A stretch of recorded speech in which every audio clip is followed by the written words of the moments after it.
time off or time well spent or not take a gap year. If you have questions, please feel free to put them in the chat as we go. We'll have a little Q&A session at the end. Hi, Haley. Thank you for joining us tonight. Can you just introduce yourself? Omaha, Nebraska, and then I went to college at St. Louis University, and I'm currently now living in Chicago, Illinois.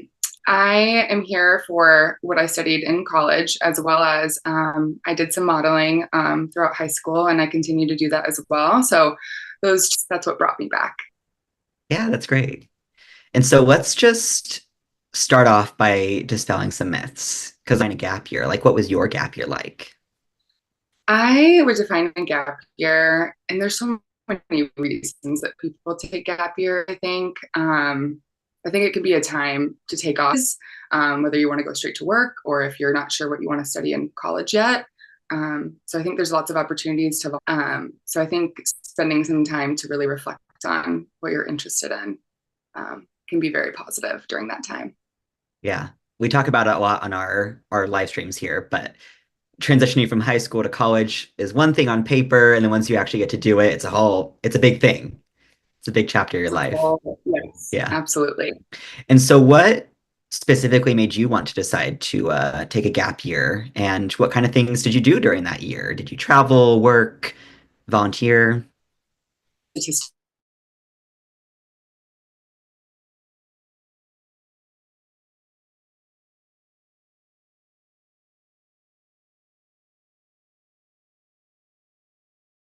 Study in school yet. And at the time, my modeling career was like really starting to take off. And I was having a hard time, even during, I can remember finals week during high school, of having to say no to some jobs that maybe this client could be a really consistent client on later on. But I had to say no because I had schoolwork. So wanted to take some time really do modeling pretty full time and see where that could take me, as well as I wasn't entirely sure, like I had mentioned, of what I wanted to study yet in higher education. And so what did you study in college, by the way? I can't remember if we went past that earlier. So I got a master's in occupational therapy. St. Louis University has a really slick program. It's a 5-year master program. So you start doing that from freshman year and you do some summer classes as well. So you get done with your master's in 5 years. And it's pretty nice that you don't have to reapply to or apply to a grad school after you finish your undergrad. So it's 5 instead of 6 years. So yeah, very different from modeling. I uh, went with occupational therapy. We can get into it later. And so during this gap year, was college always the plan, or were you not sure? Or what's kind of your thinking on that? I always wanted to go to college. I wasn't entirely sure where. I actually had spent some of my gap year here in Chicago, and I had applied. I think I applied to, gosh, I don't know, maybe 13 different schools when I was deciding on where to go. And then I ended up taking the gap year. And I remember I applied to Loyola Chicago twice because I was like, oh, maybe I can keep doing modeling and then I can be in Chicago and do school at the same time. Then I kind of ran into this internal turmoil of the same problem of, do I study and do my schoolwork and take these finals, or do I say yes to this job that just popped up last minute? So that's why I ended up deciding to go to St. Louis University. And I always figured it's close enough. I could kind of travel back if there was a big enough opportunity. Um, but yeah, that's pretty much that. Yeah, and I know you were undecided, towards the end of your high school career. And so now you're in this gap year. And do you think it helped you kind of figure out like that you wanted to go into occupational therapy? Like what led you down that path?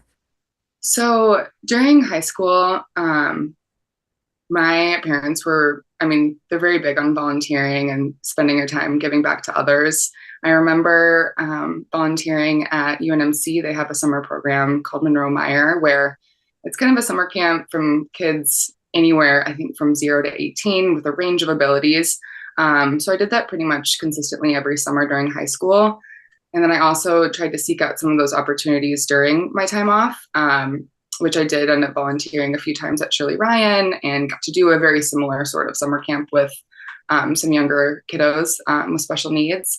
And I really, really loved that. Talked to some family friends. They're like, you should go into occupational therapy. Do you know what that is? I had no idea. I mean, everyone hears of like physical therapy, and that's easy to kind of explain, but Hmm. occupational therapy was something that I wasn't entirely sure of. So I shadowed a few people and really enjoyed spending my time at Shirley Ryan in Chicago. And that kind of helped me hone in on my interests there too. Um, and it was really nice that when I applied to university, they actually let me defer my scholarship for a year. So that's why I felt a little bit more confident and at ease too, taking that time off. But even with the scholarship deferred, I still applied to Loyola again that fall because I was really torn between that decision of wanting to stay in Chicago and work and model, but also wanting to go to school and pursue that education. Yeah. And so once you found your path and you took your gap year, Mm-hmm. would you say so you've obviously figured out what you wanted to study and kind of do with your life, but were there any other like super big benefits of taking this gap year, like just personally, or we talked about academics or just emotionally too? Yes, I feel like there's a lot of life experience that I gained having my gap year and during this time off. I ended up living down in Sydney, Australia for about 4 months.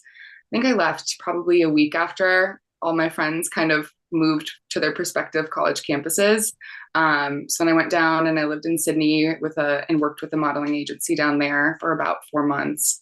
So I got to work and travel a lot. I spent some time working in New York and LA with some different clients doing jobs. And then I ended up moving to Chicago in probably February of the following, would have been my spring semester of freshman year. Um, and then I also had a few side jobs here and there while I was in Chicago. I was serving and making some extra money. I think I was nannying for a family that had a kiddo with special needs. So I was kind of just trying to make some extra money. I was trying to build a network, um, really confirm that OT was what I wanted to do, even though I had done that deferral of my scholarship. It's still this unsure time. I was like, do I take another year to do modeling? So I feel like I had my foot in a lot of doors, and I was still figuring things out. So it really helped me to hone in on my interests. Yeah. In Australia, that's so cool. I always said if I could move my like family and friends and loved ones down there, that's where I would want to live. It is the perfect mix of metropolitan New York in the Midwestern hospitality. I remember, I think it was one of the first days, and I've never taken public transportation. Living in Omaha, we always drove everywhere. And I didn't know you had to pull the bus stop to make the bus stop at your stop. I didn't know you had to pull the line.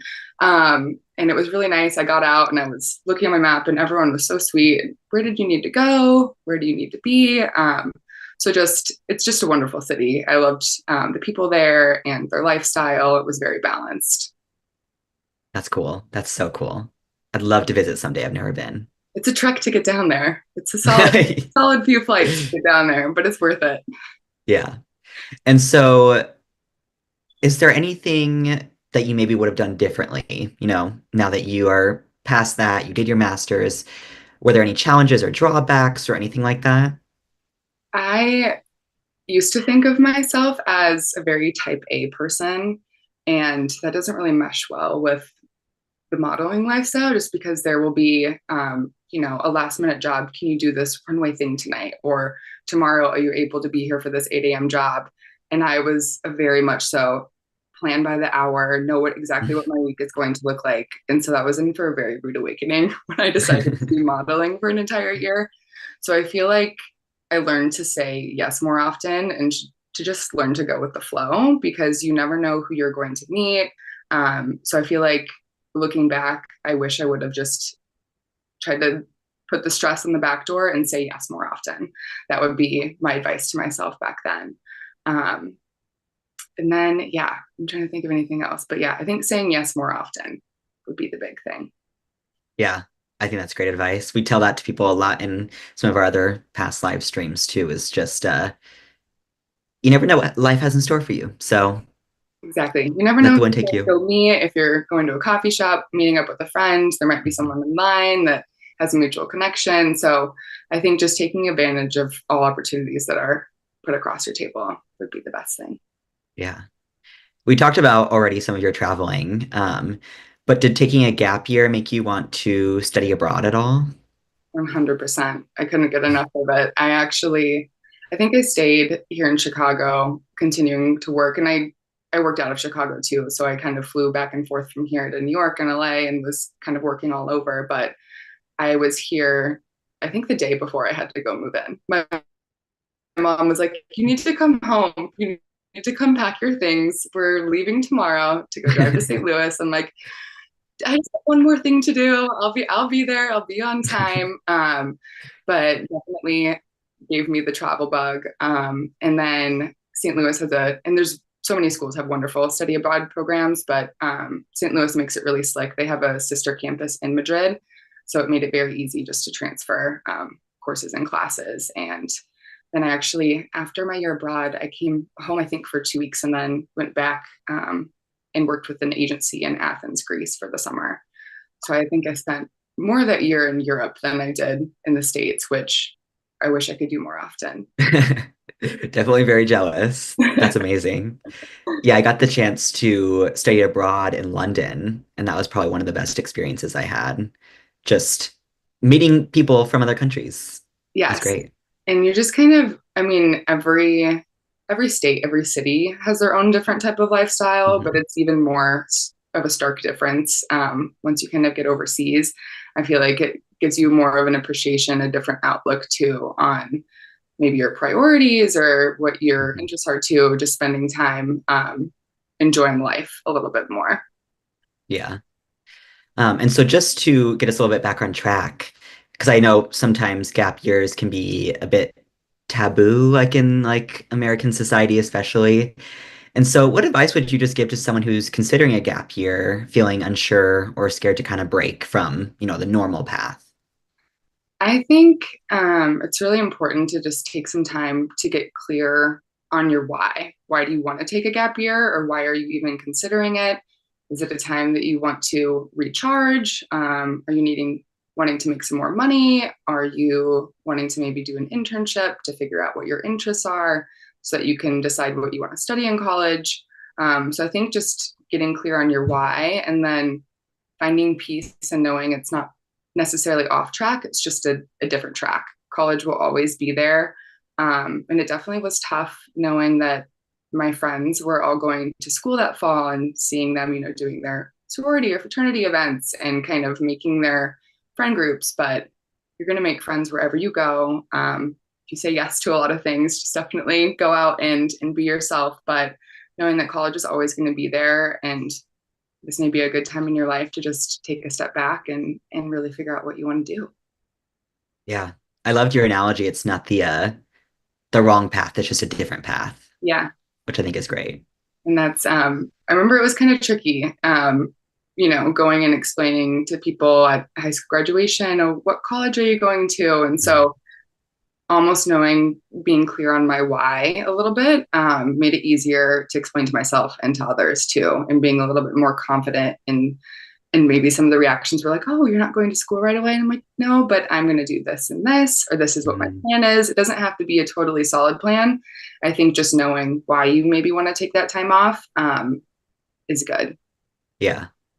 And so once somebody, finds their why and they want to start, planning this gap year, what would be like the first step you recommend they take?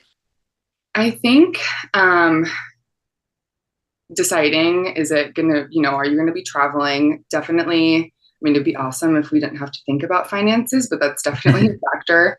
So deciding on maybe you're going to do an unpaid internship and maybe you need to pick up another side job, but maybe that job could be something that is also of interest or maybe a hobby of yours, maybe finding something, because that's how I feel like I ended up figuring out this hobby. It could be something that could actually be a line of work, an occupation later on. So I think figuring out some of your finances if you need to, having a loose plan to kind of present to your parents. I remember I was like, okay, this is sort of what I want to do, and going through just logistics with them.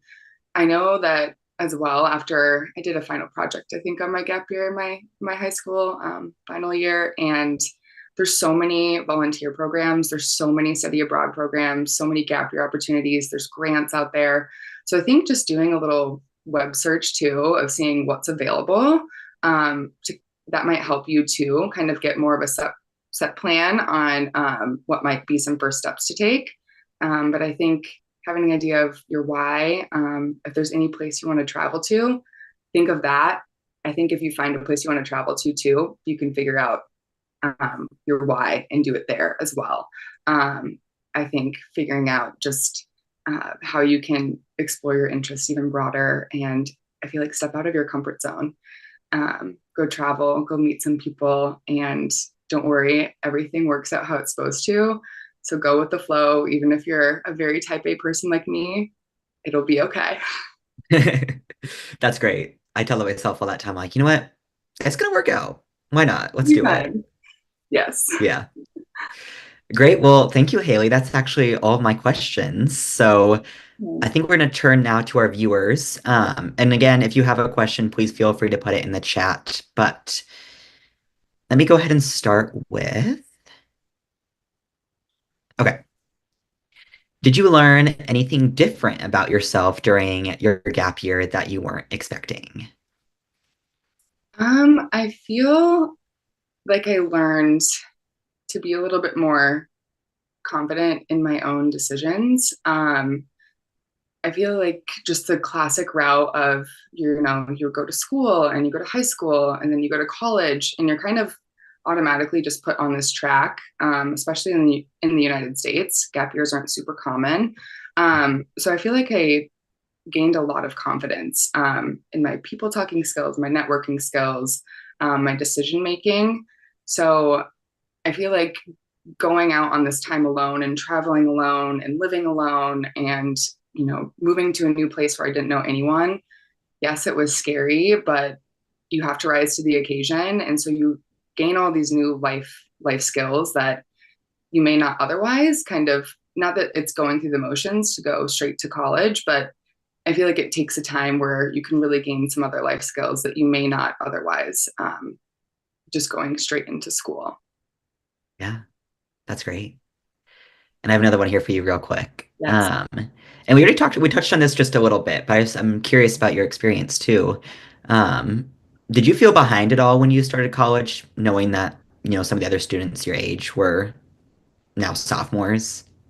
100%. I was super torn with the decision because I made some really, I mean, it's your best friends and they're all going to their college campuses. And I'm like, oh no, I'm going to be a year behind and they're going to be a year above me. And even if they're on my same campus, maybe we won't be in the same friend group.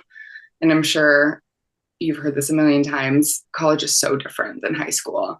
I feel like friend groups are so meshed and mingled. It doesn't really matter what age you are or what year you are. You get to decide what friends you want to make. You get to decide what groups you want to go into. It is a totally fresh start once you step foot on your college campus. So you're really in charge. You have the reins to go and network how you want to and be part of different activities or groups or clubs that you want to. And I feel like years of freshman, sophomore, junior, senior did not matter very much compared to how it felt in high school, which was hard to grasp because you hadn't experienced it yet. But I can tell you that it is entirely different from high school. Yeah, that was one of my favorite probably things about college that I just realized. You come in with this expectation, Yes, and then you're like, oh, there's a 7-year-old in my class and also somebody my age. Like, 100%. Yes. yeah, So yeah, you never know who you're going to meet, and some people, we all are on doing life for the first time. So some people start college right away. Some people come back a couple years later. Some people are going and pursuing, even graduate degrees after they've been working out of college for a few years. So world's your oyster. yeah. Okay, we've got some questions rolling in. Yeah. So, Haley, can you just talk about your timeline? When did you start asking colleges if you could defer scholarships? I started talking, so I'm trying to remember back, I believe we started applying, I think in May, sort of senior year of high school. And then you get your, your letter of acceptance or denial. Mhm. And I think at that point, that's when I would kind of think, okay, is this a place that I would maybe want to go, even if you had one or multiple or a lot of denials and just one acceptance? I would reach out to student services, ask if I could talk to, the head of students and see if they do even defer scholarships. I had asked Loyola, they don't. So that's why I had applied the second time around, not sure if I was going to pick St. Louis or Loyola. Um, but I think just picking up the phone and calling after you get those letters back and deciding if you just want this as an option, knowing that it's there, I think can bring you some peace of mind too. Yeah. And another one here for you. Did you still take math and English placement tests as a senior in high school, or did you do all of that after your gap year? I know some colleges do, like the math and English placement tests. Yes. Is that sort of, I mean, I think I took, is it ACT and stuff? I did that all on track with my fellow peers in high school. I don't believe I had to take any specific math or English placement tests. There were, I mean, depending on what courses you take in high school, I know I had a few that were rolled over as college credit too. So be sure to reach out to your coordinator, your future coordinator at school too, and say, hey, these are, do any of these courses, maybe they count as some credit, which actually gave me some room in my schedule to take a minor in marketing as well. So I think just starting the conversation too, and this may be your coordinator that you have for the next 4 years. So it's a good time too to just get on their radar and introduce yourself and be comfortable asking questions and kind of start that relationship too. Yeah. Yeah, I mean, this is a constant on here. I always tell people, just ask. Just ask. Everyone here wants to help, just ask. Absolutely. There's someone there too. If they don't know the question, they're going to point you to the right person that Hmm. does. Okay. I have one final question for you, Haley. Mm-hmm. Was it hard to convince your parents to let you take a gap year? We touched on it a little bit, but what was that conversation like? So I feel lucky. My mom actually, she had taken a year off too between high school and college as well. She had done some modeling, so she was in the background cheering, like, take this time off, take this time off. My dad did not. He was very much so routine and went straight into school. So I think my mom, I was like, I don't have to worry about her. She's the one that's cheering me on to do this. But for my dad, it was a little bit, I mean, he always supported me and supported the decisions that I made, but definitely not without inquiry and wondering, okay, what are you really going to do with this time off? Is it going to set you back? So I think, again, going back to being clear on your why so that you're confident in your own answer and being able to kind of present that to yourself, to others, and also including your parents. He had some questions, but then we kind of worked together to figure out this may not be something that we can answer right now. I'm not totally entirely sure. I can't predict what my life is going to look like 6 months down the line, and being okay and open with that too, and having that honest conversation with yourself and your parents too. Yeah. Okay. I believe I got to everybody. Thank you, Haley. Absolutely. If we missed your question, by the way, or if you have any other questions, please feel free to reach out to any of our Education Quest offices for free help. We have an amazing team here, and they'd be happy to assist. You can find all of our contact information at educationquest.org. Also, just make sure you are following Education Quest on Facebook, X, and Instagram, and subscribe to our YouTube channel to stay up to date on all things FAFSA and college planning. We also have a short weekly newsletter called Countdown to College, which you can sign up for to get short little weekly tips, we have reminders, college advice, all that good stuff. And you can find the registration for that at the bottom of our homepage. Again, educationquest.org. Okay. We will see you right here next month, Wednesday, June 11th at 7 p.m. for our next live stream, Student Loans. What are you signing up for? Thank you all for watching. Thank you, Haley, and have a good night. Thank you so much.